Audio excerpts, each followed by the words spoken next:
সব প্রমাণপত্র সব জায়গায় আছে, আপনাদের সবার কাছেই আছে। এর জন্য এত বিলম্ব করার তো কোনো প্রয়োজন নেই। যাই হোক, আমাদের মূল কথা যে আমাদের আন্দোলন চলছে, চলবে। সাধারণ সকল শিক্ষক, সাধারণ শিক্ষক না, আমি ওইটা জানি না তারা কি করেছে, কিন্তু আমরা শিক্ষকদের প্রতিনিধিত্ব করি। সাধারণ শিক্ষকদের ব্যানারেই আমরা আন্দোলন করছিলাম। আমরা সাধারণ শিক্ষকদের প্রতিনিধি হিসাবে বলছি যে সাধারণ শিক্ষকরা আমাদের সাথে আছে, সবাই চায় এর সুষ্ঠু বিচার, শাস্তি দাবি করেছে। সেই দাবির প্রেক্ষিতেই আমাদের এই আন্দোলন চলমান আছে, চলছেই, চলবে ইনশাআল্লাহ। এটা জিস্ট কথা যে আন্দোলন চলছে, চলমান আছে। শিক্ষকদের পক্ষ থেকে কর্মবিরতি, পূর্ণ দিবস কর্মবিরতি চলছে এবং চলবে। না, চলছে। আমরা তো, প্রশাসন আমাদেরকে একটা মেসেজ দিয়েছে, কিন্তু এখনও তাদের সাথে আমাদের কোনো বৈঠক হয়নি। হয়তো বৈঠক হতে পারে সামনে, সেটা নিশ্চিত না।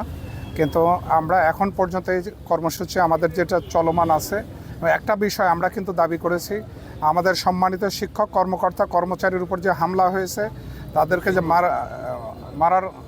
মেরেছে, ফেলে দিয়েছে, তার প্রতিবাদে আমাদের কর্মসূচি চলছে। প্লিজ আপনারা এই সঠিক তথ্যটা তুলে ধরবেন।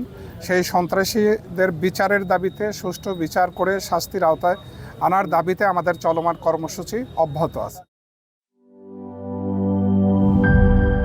আপনার প্রিয় কাপড়ের যত্নে এলো এনজাইম সমৃদ্ধ Arik silver wash detergent powder 500 গ্রাম মাত্র 70 টাকা। প্রিমার্ক।